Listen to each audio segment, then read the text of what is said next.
विद्यार्थी मित्र हो, नमस्कार. मराठी भाषा मित्र या भागामध्ये आपण आज सहज कृतीयुक्त मराठी व्याकरण शिकणार आहोत. मराठी भाषेमध्ये अत्यंत महत्त्वाचा जो या ठिकाणी घटक आहे तो म्हणजे वर्णमाला. वर्णमाला हा जो भाग आहे तर ही वर्णमाला मराठी भाषेमध्ये आता महाराष्ट्र शासनाने अभ्यासक्रमामध्ये स्वीकारलेली आहे. आपण सुरुवातीला पाहिलेलं आहे की वर्ण म्हणजे काय. आपल्या तोंडावाटे निघणाऱ्या मूलध्वनींना आपण वर्ण म्हणतो. या ठिकाणी आपण या वर्णमालेमध्ये अ पासून ते आव पर्यंत एवढे जे वर्ण आहेत यांना आपण स्वर असे म्हणतो. हे स्वतंत्र उच्चाराचे आहेत.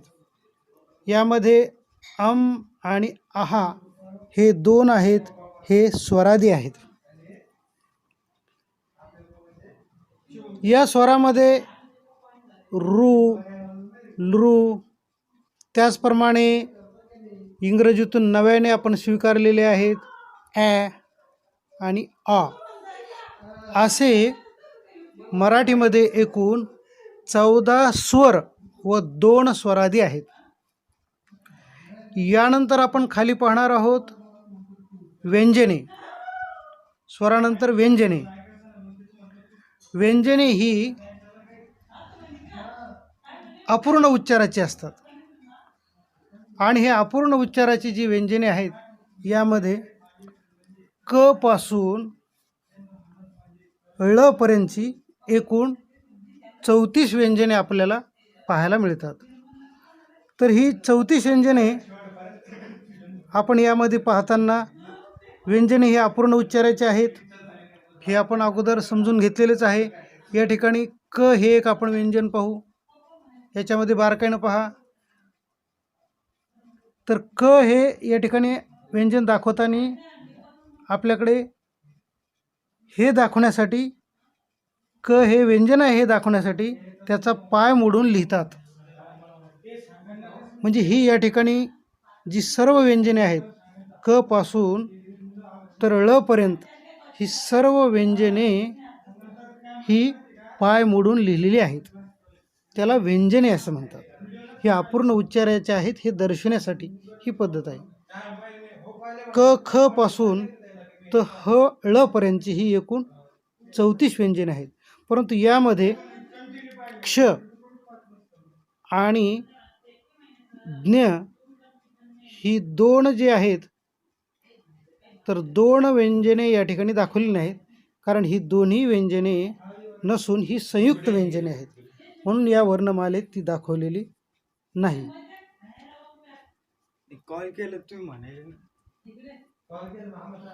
यानंतरच्या भागामध्ये आपण पाहणार आहोत वर्णांचे प्रकार.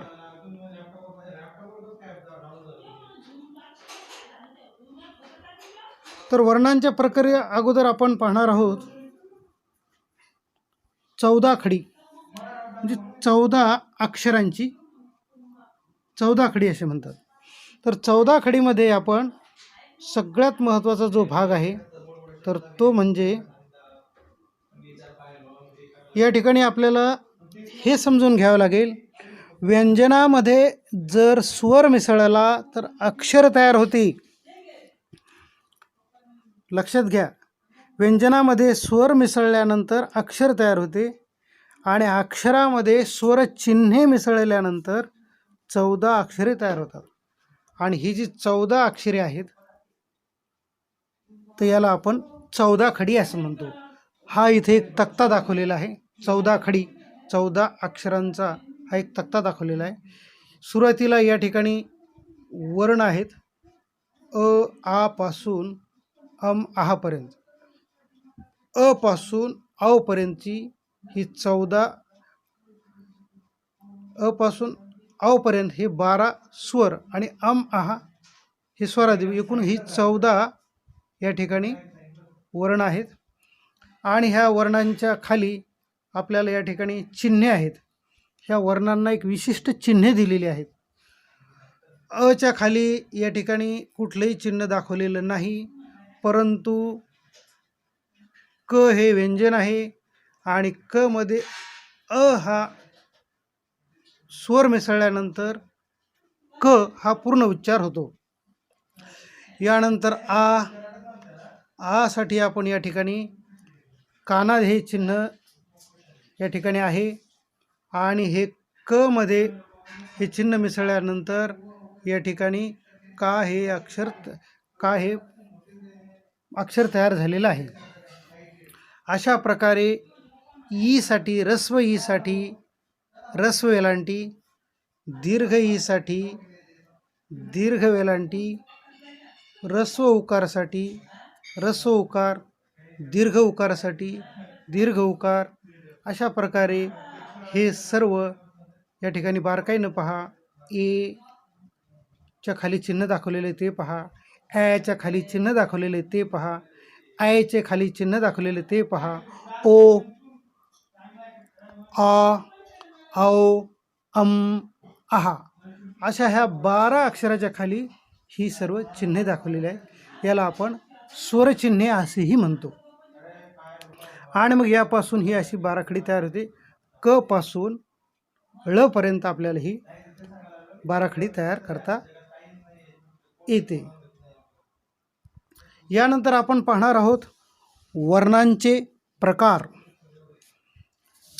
तर आपण वर्णमालेनुसार आपण पाहिलेलं आहे की वर्णांचे जे प्रकार आहेत हे प्रकार आपल्याला यापूर्वी आपण पाहिलेले आहेत. तर हे वर्णांचे जे प्रमुख प्रकार आहेत, तर हे वर्णांचे जे प्रकार आहेत या प्रकारामध्ये आपल्याला तर हे 3 प्रकार आहेत. पहिला प्रकार आहे स्वर. अ पासून औ पर्यंत या ठिकाणी आपल्याला 14 स्वर हे आहेत. वर्णमालेत आपण या अगोदर पाहिलेलेच आहे. अ पासून औ पर्यंत एकूण 14 स्वर आहेत. वर्णांचा दुसरा प्रकार आहे स्वरादी. स्वरादीमध्ये 2 वर्ण आहेत. पहिला वर्ण आहे अनुस्वार, दुसरा वर्ण आहे आहा विसर्ग.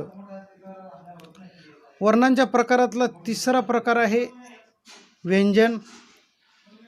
ही व्यंजने क पासून ळ पर्यंतची 34 व्यंजने आहेत. म्हणजे एकूण स्वर आहेत 14, स्वरादी आहेत 2, व्यंजने आहेत 34. आता यामध्ये संयुक्त व्यंजन ही 2 आहेत, क्ष आणि ज्ञ. परंतु ही अपूर्ण उच्चाराची आहेत. क मध्ये क्ष मिळवल्यानंतर या दोन्ही व्यंजनापासून जो तयार होतो त्याला क्ष असे म्हणतात. म्हणून क्ष हा संयुक्त व्यंजन आहे. यामध्ये क आणि श हे 2 वर्ण मिळून क्ष हा एक संयुक्त व्यंजन झालेला आहे. त्याचप्रमाणे द अधिक न अधिक य म्हणजे ही 3 वर्ण मिळून यामध्ये 3 वर्ण मिळाल्यानंतर ज्ञ हे संयुक्त व्यंजन तयार होते. स्वर हा एक घटक पाहणार आहोत. ज्यांचे उच्चार स्वतंत्र असतात त्यांना स्वर असे म्हणतात. ओठांची हालचाल, जिभेची हालचाल वर्ण उच्चारताना होते त्यांना स्वर असे म्हणतात. ओठाचा ओठाला उच्चार करताना स्पर्श होत नाही त्याला स्वर असे म्हणतात. जिभेचा मुखातील भागाला स्पर्श होत नाही ते स्वर आहेत. या स्वरांचे प्रामुख्याने 3 प्रकार आहेत. पहिला प्रकार आहे ऱ्हस्व स्वर. या स्वरांचे उच्चार आखूड असतात त्यांना ऱ्हस्व स्वर म्हणतात. अ, ई, उ, रू, लृ हे 5 ऱ्हस्व स्वर आहेत. दुसरा प्रकार आहे दीर्घ स्वर. ज्या स्वरांचा उच्चार लांबट होतो त्यांना दीर्घ स्वर म्हणतात. आ, ई, उ हे 3 दीर्घ स्वर आहेत. त्यानंतर स्वरांचा तिसरा प्रकार आहे संयुक्त स्वर. 2 स्वर एकत्र येऊन जो तिसरा स्वर तयार होतो त्याला संयुक्त स्वर असे म्हणतात. उदाहरणार्थ ये मध्ये अ अधिक ई किंवा ई हा मिळून हे स्वर मिळून तयार होतात. त्यानंतरचा आहे ऐ. यामध्ये आ अधिक ई किंवा ई या दोन्हीपैकी एक मिळून ऐ हे संयुक्त स्वर तयार होते. तिसरा संयुक्त स्वर आहे ओ. अ या स्वरामध्ये उ किंवा उ या दोन्हीपैकी एक स्वर मिळून ओ हा संयुक्त स्वर तयार होतो. आणि यातला शेवटचा आहे आव. आमध्ये उ किंवा दीर्घ उ मिळून आव हे तयार होते. उच्चार स्थानाहून स्वरांचे 2 प्रकार पडतात. पहिला प्रकार आहे सजातीय स्वर. यामध्ये अ, आ, ई, उ या 3 जोड्या आपल्याला पाहायला मिळतात. विजातीय यांचे उच्चारस्थान भिन्न असतात.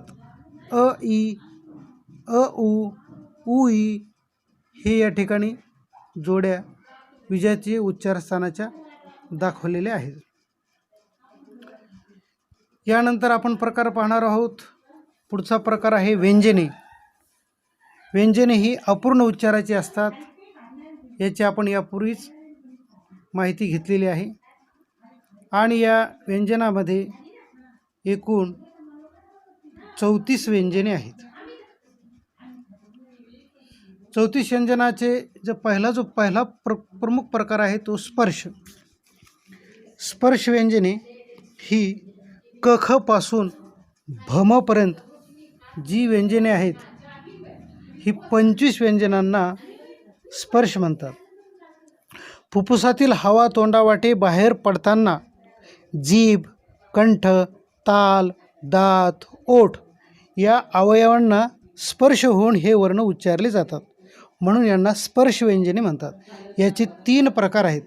पहिला प्रकार आहे कठोर, दुसरा आहे मृदू आणि तिसरा आहे अनुनासिक. कठोर व्यंजन ही तीव्र उच्चाराची असतात. म्हणून या ठिकाणी ही जी कठोर व्यंजने आहेत तर ही व्यंजने क ख क खच्या खाली दाखवलेले आहे. च छ, त्यानंतर ट ठ, त थ, प फ. मृदू व्यंजने ही कठोर व्यंजनाच्या तुलनेने यांचा उच्चार सौम्य, कोमल किंवा मृदू असतो. म्हणून त्यांना मृदू व्यंजने म्हणतात. ग घ, ज झ, ड ढ, द ध, ब भ ही मृदू व्यंजने आहेत. त्यानंतर तिसरा जो प्रकार आहे अनुनासिक. या वर्णांचा उच्चार स्थानाबरोबरच नासिकेतून होतो, म्हणजेच नाकातून होतो. त्यांना अनुनासिके म्हणतात. तर या ठिकाणी जो पहिला आहे दाखवलेला तर तो वाङ्मय या शब्दामध्ये ंग असा त्याचा उच्चार होतो. दुसरा जो दाखवलेला आहे नय समासामध्ये या अक्षराचा उल्लेख होतो. त्यानंतर ही एकूण 5 अनुनासिके आहेत. व्यंजनाचा दुसरा प्रकार आहे अर्धस्वर. या अर्धस्वरांमध्ये स्वरांच्या उच्चार स्थानावरून यांचा उच्चार होतो. जसे ई, उ, रू, लृ ह्या 5 स्वरांच्या उच्चारस्थानावरून ह्या व्यंजनाचा उच्चार होतो. याचा त्याचप्रमाणे र, ल, व म्हणून यांना अर्धस्वर असे म्हटलेले आहे. यानंतरचा प्रकार आहे उष्मे. उष्मे याला घर्षक असेही म्हणतात. मुखावाटे जोराने उसासा बाहेर टाकल्यानंतर या वर्णांचा उच्चार होतो. यात घर्षण आहे, उष्णता निर्माण होते. आणि हे श, श, स ही 3 उष्मे आहेत. व्यंजनाचा पुढचा प्रकार आहे महाप्राण. या वर्णांचा उच्चार करताना तोंडावाटे फुफ्फुसातील हवा जोराने बाहेर फेकली जाते आणि तो वर्ण आहे ह, म्हणून ह हे व्यंजन महाप्राण आहे. त्याचप्रमाणे व्यंजनाचा शेवटचा प्रकार आहे स्वतंत्र. हे जे व्यंजन आहे ते ळ आहे. हे स्वतंत्र व्यंजन आहे. धन्यवाद.